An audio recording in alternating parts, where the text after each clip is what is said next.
Vatandaşlar biz geçen taparağa bilen söhbetdeşligimizi şu tamamlamada aýtdyk şular ýaly inniki gepleşikde ýurtda geçirilmeli siyasi reformalar. Ve şol reformalar nämeden ibaret?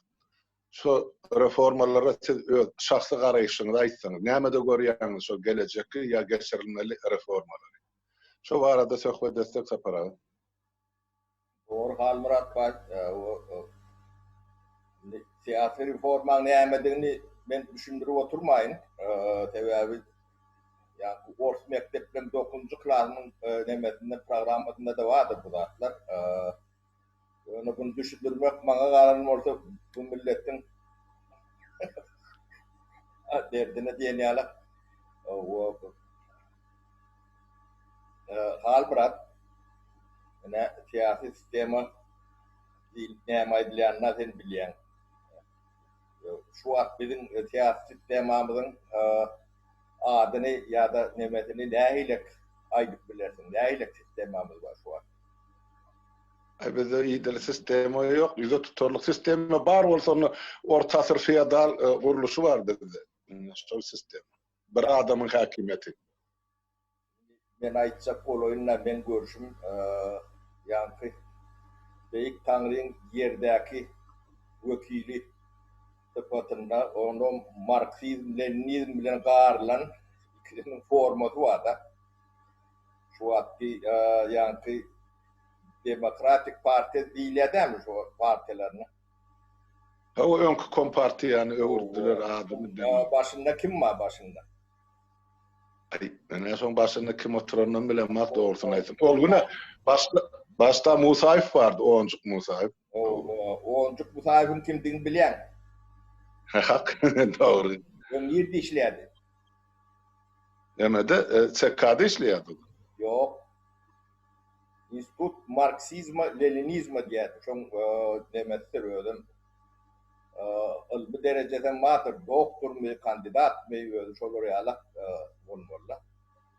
Ol KPT paçinyata diýen guramadan mı? Marksizm, Leninizm bolsa hemme bir haltaň içindäki nemeler bolar. Şoda. Bir haltaň. Hak görür. Şolar ýaly siyasi sistemamyz bar. Ýa-ni beýik serdarlar, beýik arkadaglar, o Taňryň ýerdäki wekilleri diýilen ýaly epikleme we epigraflaryň diýerler. Şolar ýaly siyasi sistemamyz bar biziň. O siyasi sistema diýmegim bolan nokta. Bunu üýtgetmän adamlaryň nähile bunu düzeltjegini ben gözüňe getirip bilemokda. Bolmasa siýasat bilen büýümek görün bu topar içinde daşyna adamlar var da. O beýik serdar o arkada diýilýän klişeler hem görüýtü. Şodur telewizordan çykýan nädirler özleri. Ol södem günne 24 saat bolsa şoň 20-sine şolaň adyny tutup geçýärler. Ol şu demem milletin beýnine siňdirmek üçin. Ondan başgalar yok. Muşun gibi neme diýerler. Şolar ýaly bulan dialogiki oýunlary üçin. Bunu sizin gören yok bolun telewizorda şulardan başka neme de yoktur. Şulaň atlaryny eline depter alyp sana näçe rapor tutulup näçe rapor neme dilýändiň. Müňlerçedir. Brunna. O ýaş çağalaryň dinläp otur onu aýal tadan dinleýär. Burtularyň dinleýär hemme kişi dinläp şu onu 25-30 ýyl dowamly. Ünferýän şu zatlar. Ne siyasi sistema üýtgemeli diýen ilki biziň dünýäwi konstitusiýamyz bar. Şu konstitusiýada Türkmenistan dünýäwi döwlet bilgiýärlidir. Bilýän bu özüň. O 24-nji ýyldan bäri ýazyly konstitusiýa. Ondan bu Tanrı'nın yerdeki vekili dädip bolýarlar. Dünýäwi 21-nji asyrda dünýäwi döwletdi. Şunu bizim halkymız ýuwutmalymışyň, iýmelimişiň şunu. 30 ýyldan soň iýmez, 50 ýyldan soň iýmez bir ýerde çykar. Ýoklarym çykmaly. Bular ýalap düzgün tertip bolmasy mümkin däl. Çünki siyasi sistema reforma diýmek ýa-ni revolýusiýa alternatiwasydyr. Ya sen revolüsiýa etmeli, ya da siyasi sistemany meýletin özüň üýtgetmeli. Men teklip edýän 30 ýyllar agynda typdyramok men başga da gürläme bolmaz. Sonra wer siyasat barada sonra werteler ilk ulak şo söz diýmeseňiz, şondan başlamasaňyz men bilen kän gürleşmäňim ha bolup hoşlaşýanlar. Ebi şol adam yani döwletiň guruluşyna, ýagdaýyna düşünmeýän adam diýip hesap edýär. Ol özüni näýlep göreni biz üçin tapawy ýok da. Ebi Doğru. Ýöne akyl bar, mantyk bar. Gözüňizde görünip duran zady bilmedik bolup ýa görmedik bolup ýa bilmeýän adam bolsaňa sahna çykmaň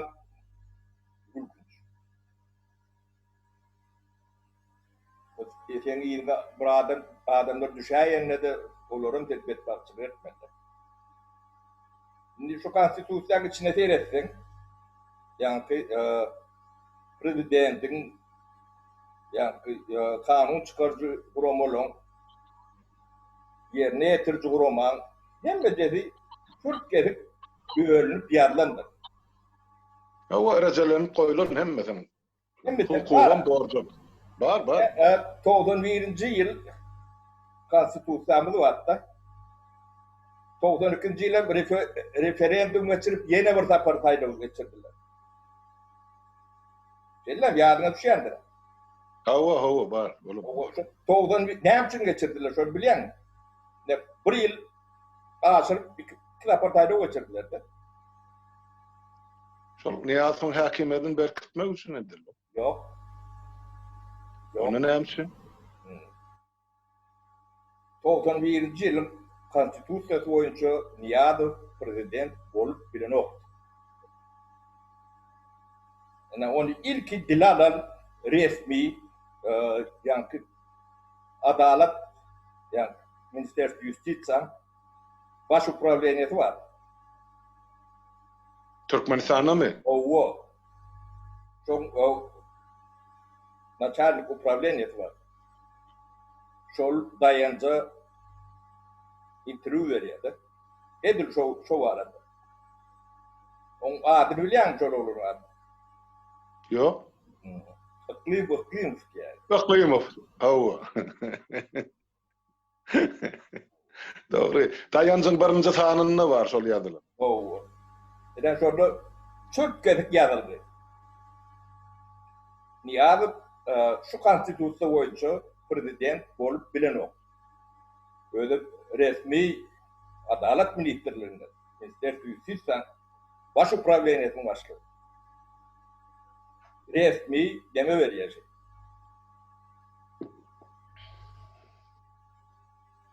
Hey ünsveren adam mı? Türkmenler bir barimiz. Şolda bir okully, olum känärli de bilemek bir Okulany başga mesele, hal Murat. Ýöne mesele ol galdyrylan ýeri ýok. Reforma, näme reforma geçirdiler. Konstitusiýon reforma, konstitusiýa täwelip girdiler. O ýene bir ýyllanyp ýene de tapary saýlaw etdiler, Niýazow saýlady.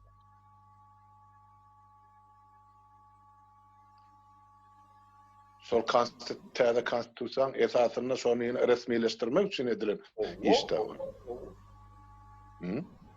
Onun o imani işten ayrılır çünkü.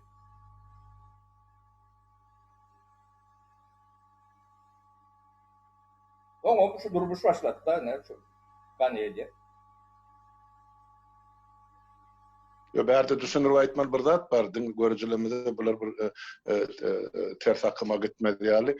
Ol SSR'ın konstitusiýasyny ýa-da Türkmenistanyň konstitusiýasyny ozal şol diňe birinji sekretarlardan ýa kompartiýa degişli wezipelerden başga hiç bir prezident wezipesi ýok o taýda. Ýokary Sowet bardy, oň başlygynyň wezipesi ýa kadyýet ýa ministrlikler olar bardy. Emma prezident barada hiç bir bölümüm yok. O taýda konstitusiýa gelýär ýeke jümle de ýok. Biz on Niýazow saýlamyda ol konstitusiýada görkezdiler, wezipe saýlamda.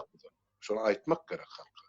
Hani şol meselelerini 91-nji ýylyň konstitusiýasynda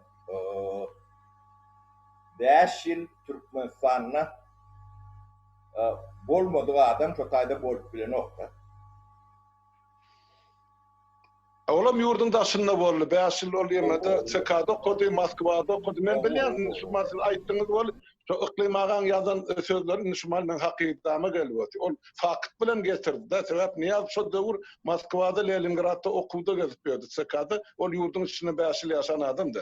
Soňky 5 ýyl. Oto ýa-ni resmi wezipedäki oturan adam bolýar da. Ödem adalet ýa-ni minister ýüstiýsiýa näme.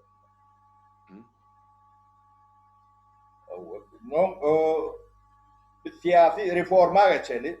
Siyasi reformu birinciden wezipeleň, prezident wezipesiniň çäklenmesi. Yani premier ministrin wezipesiniň çäklenmesi. Parlamentin boşlary we wezipeleri açık. Aýdym. Şu taýda kimlik bar boldy, şonu ýötmeli, içine girmeli. Onuň siyasi partiýalar barada. Olaň siýasatyň jemgyýet bilen arasyndaky gatnaşygy şo zatlar çürk ketip. Müýlekde beýle ýa-ni görür tögür bereýin dip Allah demeder ýalak ýagdaý bolmaly däl. Ondan raýat jemgyýetleri kim kimi kontrol etmeli? O konstitusiýaň kepili kim? Şu konstitusiýa kepili ýok şu. No, gaty dogry şol ýokdy. Kepili ýok bizde. Onun kepiliniň üstünde de ýene de şonuň kontrol edýän ýene de ombudsman programmalar bolýandy. Belýän ony 2002-nji ýylda Parahat iklim şol opozisiýaň teklip eden kanunyň proýektini ine şonuň lük gölüne girden Parahat. Ombudsman barada. Onuň iň wajip ýeri jemgyýeti, önümçülüğü, finans programmaları siýasatçylardan oramak. Şu iň möhüm meseledir. Dünýede jenaýet, iň uly jenaýetçi bar bolsa, şolar siýasy toparyň içinden çykýandyr. Jemgyýet şolardan goranyp bilmese, olaň azjagy, täňjegi gatken. Onuň açyklyk, prozraçlyk diýe orçu. Şolaň hemme zady aýnaň altynda alýan aýlyklaryndan ýan nemelerine çe. Deklarasiýa nemeti. Hadynaň bir köpügne azap bermeli, ýeki köpügne. Milliardlara da ýeki köpügne.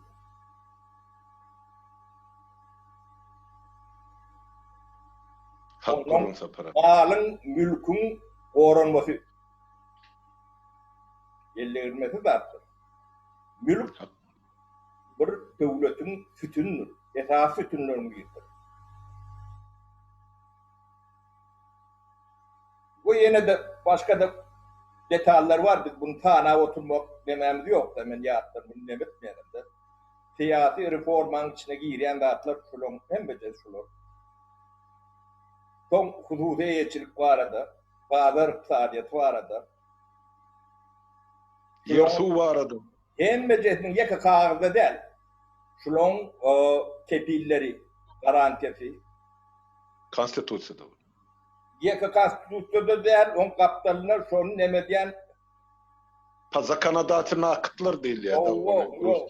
Demeler gözevçülük ediyen cemiyet tarafından. Onun bir meslek yani profesyonel kuruluşlar olayanlar. Onun yani Türkçe oda diye bizde deme yok. Onun asasatçılar mı ya da birleşikleri mi yani profayü diyalak onun öz nemeleri olmalı. Bir prezident olup ya premier olup dayğanı işine de katışıp kuruluşçunun işine de katışıp hemme da katışıp görmedi alak o profesyonel nemeler şolları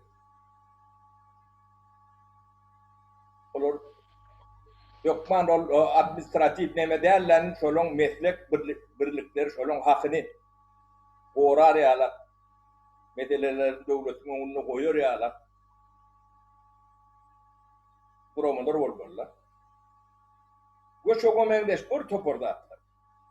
Onun oku, bilim, ilim, devlet, siyaset bilen şunun arasında katnaşıp inlemeden çağa oku, yenata, afermetler inilir, sebebi bir devletin esası baylığı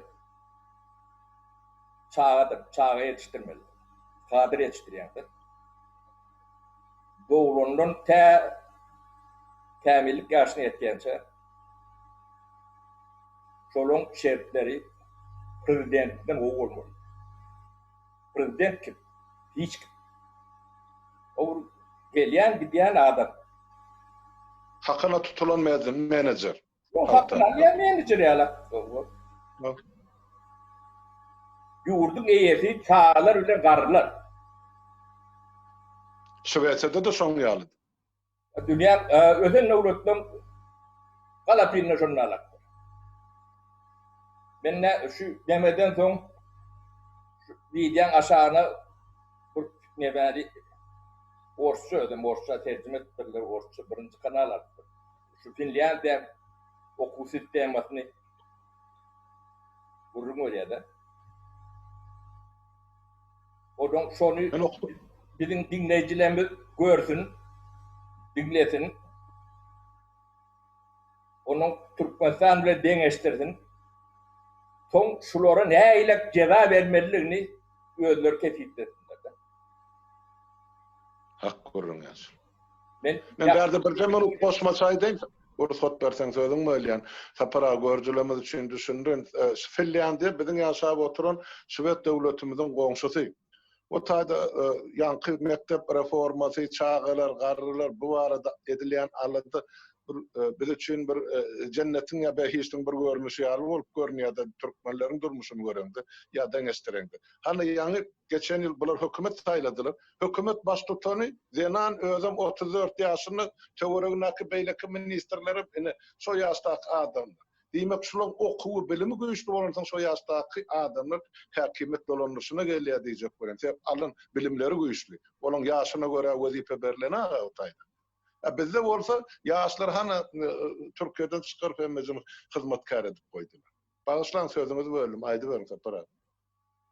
Şolarda kandidat kiň goramadan mektepde muallim edip alanoklar. Ýokary gülündäler. Magistran gutormadan bakalavra maddemenin doğru bizim kandidat kimse alakta şonu gutormadan çağalan yanına oku demetmeli muallim edip koyuyor. Muallimin reputasyası avrayı demedi prezidentin has yok. Prezident bunlar nesil yetiştiriyor.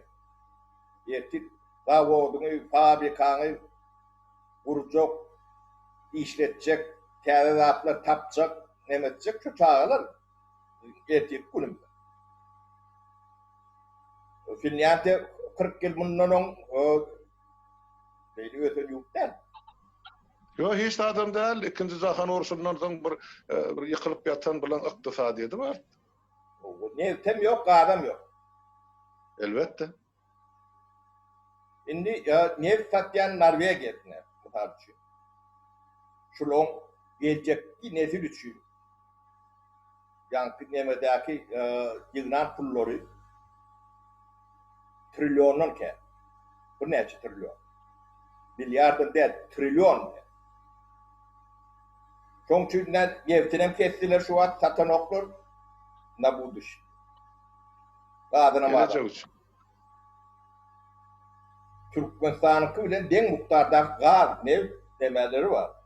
Halkın 4,5 milyon. Bizimki çoruğun bendeş. Bizde valutalarını konvertat edip bilen okturma. Kent oğru görüyorlar. Yani bu orman oradan ehlek kolye beylek, ehlek kolye. Şu sistem hani üyüt götmeden hiç de adam olan o. Ne ait göreyinde. Bolbota bizim yani resurslarımız öyle.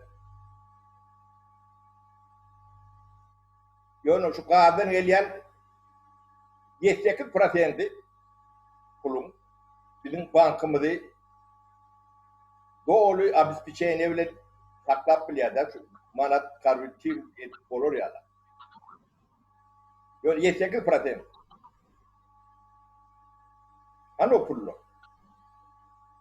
Yani için şular yankı kadın satılan bagasını, muktarını, gelen pulu yakı kadar ne temal, ne önümler var.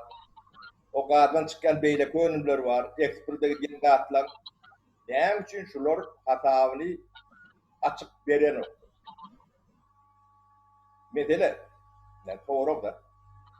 Oğurluk. Özcübüsünü emmesi. Halk aydılayan da başka kişiler oğur deyip demedi yani, bak yani.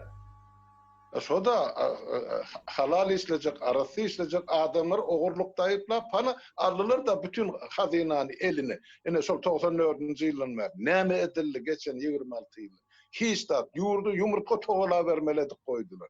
Halkın den yarı yurdun daşına da beraber. Yine şol yine bizim tragediyamız. Yani cübüsünü şol dakı doğraydı o tüyüne sıçma. Hani bu hasabat, hani bilen girdecisinin hasabat, hani bilen çıktıcısının hasabat. Nira karşılanı bir gelýär milyar pullar. Hani Norvegiýa gaty doğru belläp geçtin. Şulara ýene de bir 7-8 nesil işlemeýän ýatanna da şol trilyon pullar ýeterli. Gazdan neftden gelen pullar. Türkmeninki nira sowurly. Nira gitdi bi. Ine şu soru emmemizin depemizde du. Yönesi katı doğru belirlep geçtik. Şu zatlar barada oylanyan, pikirlenyan Türkmen yok diysen emme olacak Türkmenistan'ın içinde. Ha doğru. Taşında ne açadım var, ben onu çözüm bilecek. Albert, ben Türkmenistan arada fikir etmiyorum o bunda. Yani doğru elimde ama seyredip sine diyenler. Ben dinleyen, soruyan, okuyan, yani bilmek delilli derler. Yani şu nemene kavat geldi ben yani bagajından çıkarıp sana ödürleyenler. Dinleyicilerimde ödürleyen. Yani bir iyileşme neme yaratır. Biz hayli devletin nemesini kapir etmeli. Yani siyasi sistem ya devlet kuruluşunu. O hiç kimden kapir etmeler, kovlatlar kendir. Hem becetli öğrenmek gerek. Yine bize bol bilecek demelerine Gallanca. O Gallanca ne için alyanmaz hep biliyor. Oha, halkamın espesi başladı. O Norvegiya ne bilim deme sistemasını Finlandiya'dan alıp var. O sosyal sistemasını Şveç'ten alıp var. Onun hem becetinin esasında Şveç'ten nemesini alıyorlar da. Modelini. O modelini alıyorlar, yönü öğünleri geliştiriyorlar demedim. Onu hiç de beraber kapir dediği nokta. Yine de bir gen gadaydı insana. Finlandiyada bilim ministerliği yoktu. Doğru. Yok. Ministerstvo образования diyen dat yok. Yerlerdeki munisipalitetlere verilir. Onun yönü institutlar var, nemeler var. Şolar metodikasını, nemesini öğreniyorlar, okuyorlar, neme diyorlar. En prestijni kär volüm oldu. Finlandiya'da. Bizde minister ol, boğulu edecek. Bizde ministerlik business, o neme de derler. Çok alınmak için var yerlerde. Olmasa şolun aylıklarına çilimin nemedinden çıkartıp olan nokta. Şimdi yapan ülkün şartları var da bizde. Ministerin aylığına çağın eklep olan nokta.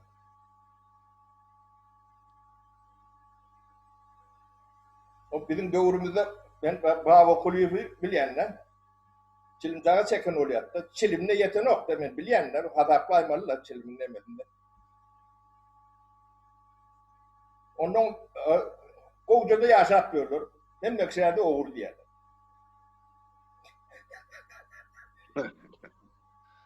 Ha? Bir de onu yoğurtmalmışık. Bir sesini çıkarman onu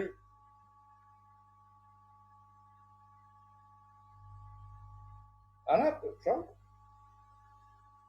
onu ne yapıp oğurlu etmedi? Yani istedik ministral. Yani İçeri İşler Ministri. Çağat'ın kovuşunu tevelemeye yetmeliler ben biliyen. Yaşaşlarına terim. Ya da prezidentin nemesi. Başkalarına der.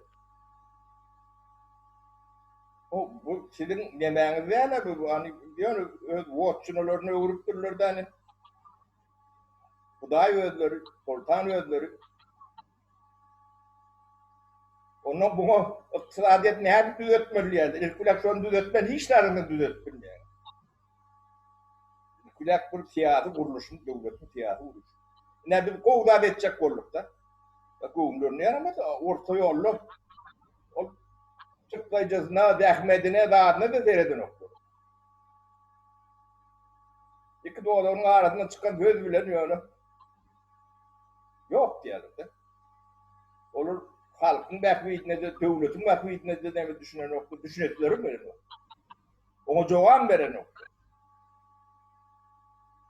O prezidentin cevapkârçılığı olmalı. Yine demesler, hukuku derler, öyle cevapkârçılığı mı olmalı? Onun siyasi partiyalar arasında akneme. Söz azatlığı var arada. O söz azatlı olanı bilenem hiç yerde de sonsuz azat değildir. Her kim sözüne cevap veriyendir. O görün dadın deyip, o yapıştıran dadını yapıştırıp ondan söz azatlığı olmuyor. Onun öz nemesi olmalı. Kanunu, düzgünü, tertibi. Cevapkarşılığı olmalı esasen. Şu diyen sözünü hem delilinde subutname bilen çıkış etme. Jurnalist bolonun ağzına geleni demek olur da bolona. Ana son için şol hükümete hizmet eden jurnalistler bağışlan olmayan olur. Jurnalist kalır yani. Yine şolar bir taraftan devlet yıkıp şugunu getirenim şolar. Şu hakimede hizmet et. Hükümete. Ya bir hükümdara. Bizim jurnalistlerimiz yonkü agit boydun yemeleri, vekillerle bu agit boydu var biliyor musun? Benim gittim bir gezek şol agit boydu. Aydıp beren onu halka öz kanalımda. Şu Hakan Pahir diyette, şulardan zaya cemiyetin katlağı yoktur diyette. Yazar podor şarkılar vardır.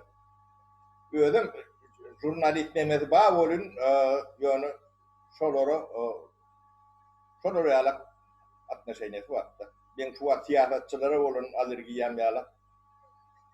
Oğlum siyaset bolanlara sorar yala. Ha demem siyasi reformanı düşündürüp bilmedim mi Halmurat? Soran Yok. oldu ber. Yok, yaşlı katı owatyp düşünüp berdim. Onu sade dil bilen, indi şoňa düşünmejegem düşünmeli var. Ya özüni men siýasatçy diýip düşünüp berelere menne biraz azyk salparmaly var. Bu ürünleri dinläp, siziň aýdyn pikirleňizi. Onu pikir edýär, bir topar adam şumal dyzap öňe çykdy, ol Qur'an gulyny aýryp ýerine özleri geçse ýurtyna döwerjekmiş. Beýle zat ýok, sistema çalışmasa bolanjak zat ýok. Sistemanın näil çalışmaly gaty dogry belläp geçdiňiz. Ol biz bir döwleti bar konstitusiýany ýa düzgüni edil 100% özümize almak gerekkel. O döwletden gerek zatlaryny alsak, ene biz özümize bir degişli düzgün konstitusiýa ýa syýasy ýol saýlap alyp bilerdi. Şoňa adamlyň köpüsiniň düşünjesi ýetenek, meselem Qur'an golyny başga birine çalışdy. Bize bir ýol başçy gerekdi. Häzir maňa diýýärler şol. Bize bir alıp gidecek yol başı gerekti. Ay ho biz yol başını göründün. Haçan azap bor. Bir adam gerekkel biz hemmemiz özümüz şahsiyet. Şoňa düşünen ak milletin köpesi. Ýöne şuň aýdyp berýän görüňleňiz men pikir edýän köp adam oýlanýar sapara. Oýlanýar we motiv seredin indi şol başka gepleşiklerimizi 100-200 adam sereden bolsa soňky gepleşigimizi ikimiziň alyp barar söhbetdeşligimiz eýem 750 goly adam seredip durşugyny açyp gördüm bolýan giýişli. Ene diýmek adamlarda şu zatlary bilmäge, öwrenmäge isleg bar. Belki howru köp bolsun şu dinleýijilerin hem esasan şol çykarjak netijeleri ýa pikirler. Şu zatlar aýdyp bereniz üçin ýa berýän üçin men gaty minnetdar sapara. Adamlar aýdyp bilmese de men dilim öwrülýär bu zatlary diýmän. Almurat. Ine Türkmenistan'ın üýtgemesine iki alternatif var da. Biri meýletin siyasi reforma geçirmeli. Farahat ýolunda. Özü başlamaly. İkinciden revolüsyon met. Yine üçüncü nemet var da. O vahşi nemeti. Bunu yakmalılar. O revolüsyon olanları da yakıp bilerler. Yani Gallan demeyetin, biz çok Gallanlardan katı kenarda doğrunmuyor. Düşünüyorum, devletimiz önemli devlet bolur yani. Yani önemli devlet bolmadan dünyada sen hiçbir avrayın iki şey değil, ticaretin, gelirin, giderin, hesap kitabın hiçbir birini tutmaz. İnvestisyonam gelmez, akılım gelmez, kulum gelmez, önem olmadan.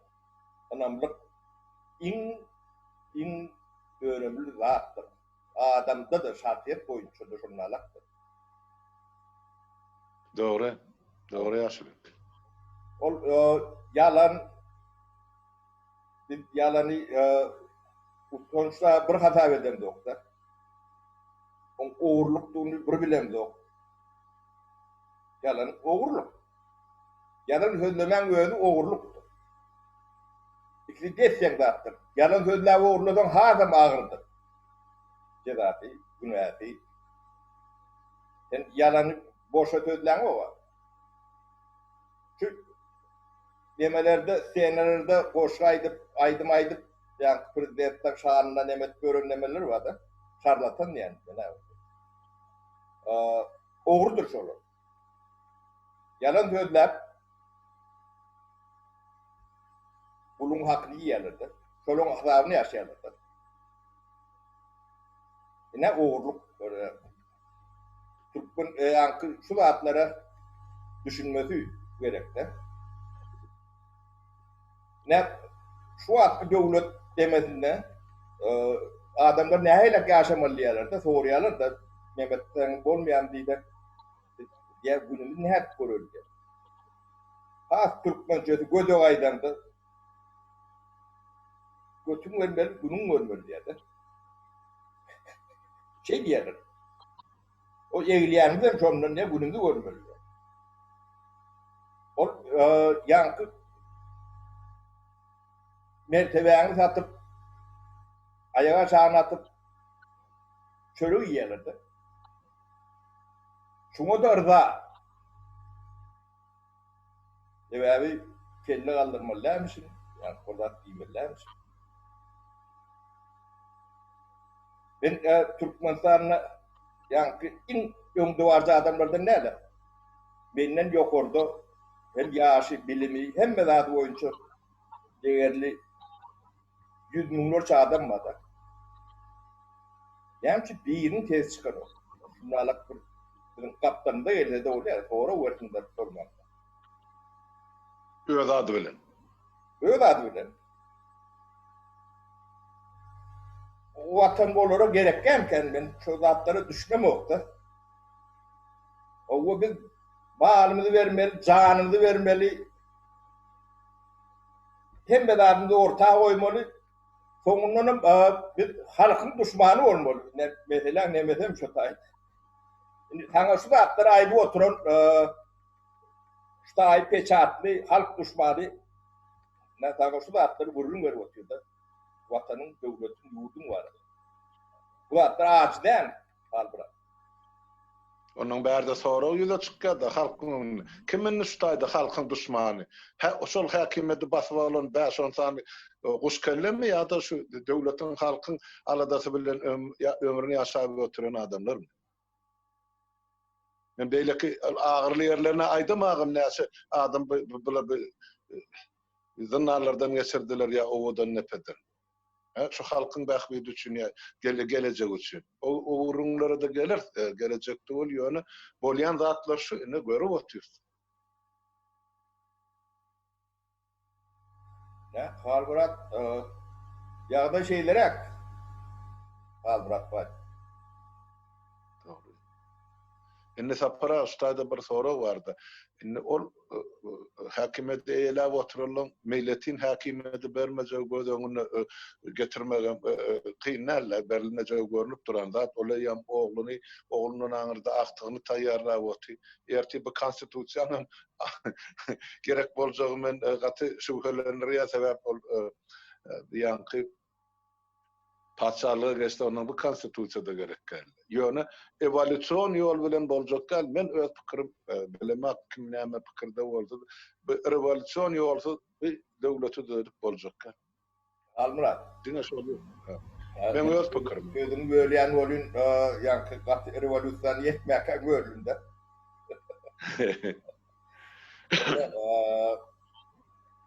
Ýanky şu siyasi reformany etmese şuları hakikatdan yapmalı Almurat. Türkmen oğlanları ojar odunu kendir. Karavunda tekrar bağda. 40 diyor tayin edip koydular. Şuları yiyecekler, şuları yanar.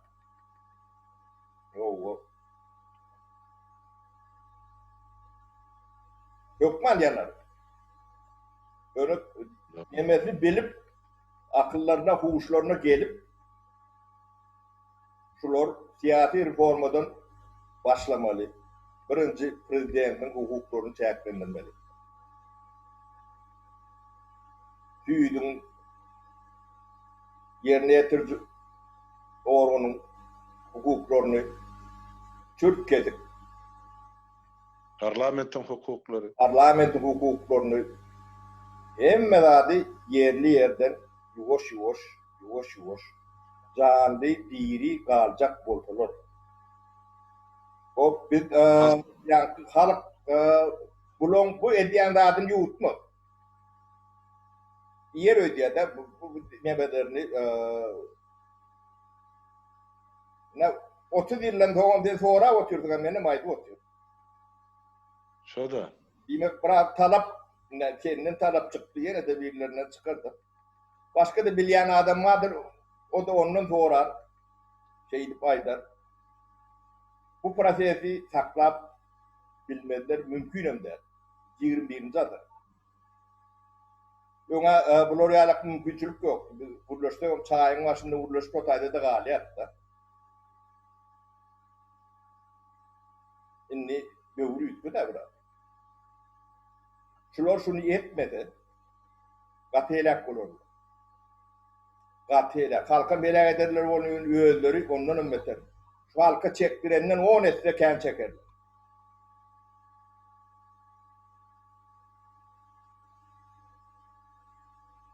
Bir ol görünüp dursa para o taydan bu taydan maňa da zaň edip agdyndan ot çykýan ýigitler, gyýdylar bar. Biz mundan aňryp çydap biljekler 5 ýyl 10 ýyl ýurtda galan çağalymyz görüp bilemdik. Bir başa bir ölüm näme etmelem bolsa biz hem janymyzdan geçmäge de razy diýip oturýanlar bar. Sebäp bular inni halis etinden ötüp sümküne ýetdi de milletin ýetjek derejesine ýetdi. Mundan aňyrda hiç tat ýok. Ne öýlerini, ne çağalaryny, ne artyklaryny. Ne durmuş. Ne yaşayış.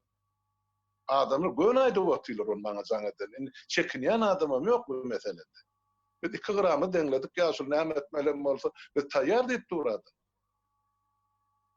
Sebäp şol aňyrky hökümetiň edýän, ine şol ähli emesi halka edýän zulmy esasyny şu pikirler emelegeli. Şulara meýletin janyny da berjek adamlar da ýöne hetden aşansan hemmejik bar. Näme diýe oň ýeňeller diýe toýlurdy, bir pul seçip berip bizi o taýda çağılymyza iýmäge çörek ýok diýe. Biz bu taýda sergezden bolup gezip görsüp maňa goýýarlar sonra. Olur. Men näme jogap berdim? Taňa vermeliler, sonra olara vermeli. Ýöne Yankı Almurat adatlygyň jogapkärçiligi bardy. Adamlar şoňa üstlenmeli. Şo jogapkärçiligi alman bulara nemelerini vermediler. Halka mümkün bolur. Sebäbi her zadyň öz bedeli var. O bedeli ödemeden adat bolmaz. Gerek bolsa atarsam, yakarsam, yıkarsam diýmäle cesaret, gayrat gerek. Herkes, her kimden. Ya bular bizim hatamızda yaşayacaklarını kadar. Ya şu aydımçılık nemeti alak, aydım çağılan adamını yaşayarlar da.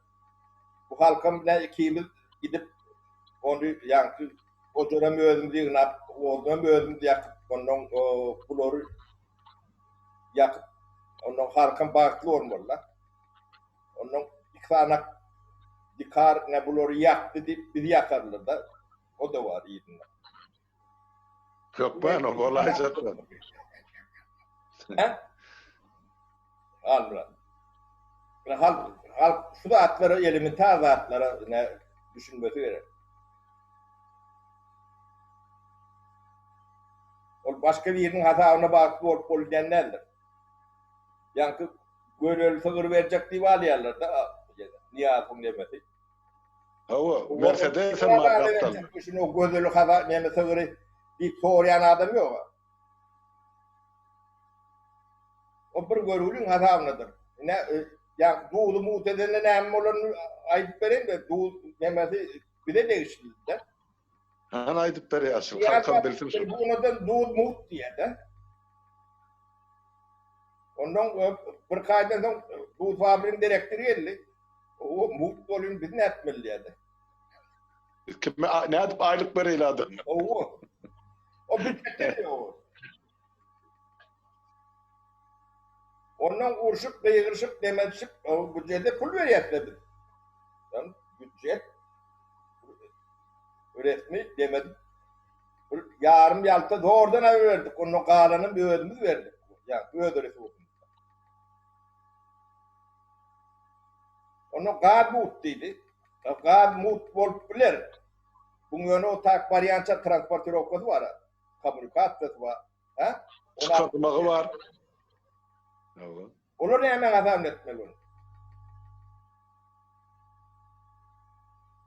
Yani bu popülizm deyilen var da bu halk bunun anırtında seyreden yok da muhtat kovuyu. Şu an ikimiz şunu halkı göz yanında çekecek oldu. Size pul verecek deyip başlamalılar. Öyle mi? Ne? Bu siyasetçi diyorlar. Şoň üçin men aýtmam edýän siýasatçylardan goranmalydyr. O siýasatçylarga diýjek zatlaryny gaty ölçerip neme ol gören zadyň söz berip ol sen atamalla otayda. Şoň üçin şuň öňümçiligi de şulaň nemelerini koşuşma diýalak, beled berme diýalak. Şoň gorawyny ýokman edilmelidir. Bu siýasatçylaryň etmejek zady ýokdur. Men taňa ýoň aýtdym, aýtmadym bilemok da adam zatyn 5000 taryhy belli de. 5000 ýyl taryhy. 5000 232 ýylyny urşman, urşdy geçirenler. 5000 ýylyny. Şu urşun betari demelerim belli ama şu liderler. Ya dini ulan deme diyorlar. Ya da yani nemeden peygamberler deme diyorlar yerde bu killer ol şu teritoriyalarını yönetmeli, imperiyalarını yönetmeli. Olup garip pazarını işlerler uğuş başlamak, bir uğuş kurtarmak. Çünkü siyasetçilerden korunmalıdır. Belan körü şu faydan ediyordur. Ultu. O beyleklerin ki toğu sayalaktır.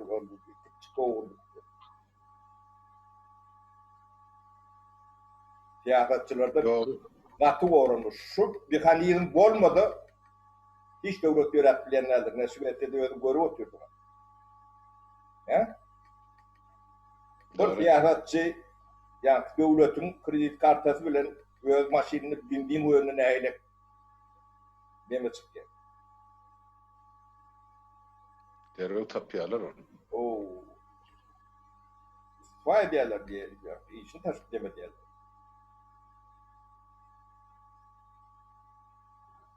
Şunlar olmalı. Bizde orada devlet. Prozraçlık deyip Türkmençe demeden yoktur. Şu sözüm demeden leksikonumuzda yoktur. Aynı bizde açıklık diýýärdi ýa-da. Açıklık diýsem ayarlık, açıklık şol prozraçlyktyn manyny berýär. Ya o manyny beren o. Yok, göçme manynda. Göçme manynda. Ya açıklık. Görme. Türkçede de var şu söz. Şeffaf diýerler. Sen tuğulamy Türkçäni gatygy bilýän ödýän mene habarym ýok. Kema ýazýary maňa Türkçe bol men düşünüp bilemem. Oňa sözünden ikisini bilämeden galan men üçin kan tanışdylar. Bolýa tapara wagtym bir çene bardy. Görüjülemedem ýadatmaýlym. Nesip bolsa inni gelecekki gepleşiklerde şu ýurt bahwitli, ýyl bahwitli gurulmçylygymyzy söhbetdeşligimizi dowam etdirer. Adamlar sizem görün ine yaşlaydı otur, hani bolon geçen zatlar, boljak zatlary, olbini bugün kun eden, indi köp soraga jogap boldy da, näme etmeli diýilen soraglar var. Maňa da men öz ýememde daýdaryn bolyp, ýememde sahypamda, ine ýaşlygyň pikiri şuň ýaly. Siýasy reformasy hiç bir ýerde hiç Türkmenistanyň gymly bolup biljek. Onu hökümetiň özü diýämi ýa onu halk talap edip öz hak hukugyny eýe bolup edýärmi? Onu wagt görkezler, onu biz özümüz saýlap almaly. Öz ýolumyzy. Ýöne şo taýda hana grajdan jogap karşylygymyz hem gerek, her birimizde. Mertlik gerek, gaýrat gerek. Aty dogry sag bolyň sapara aýdan gurrunlygyňyz beren maslahatyňyz üçin ören minnetdar. Gelecekki söhbetdeşlikleri seni sag oturuň sizem halkyňyzda her biri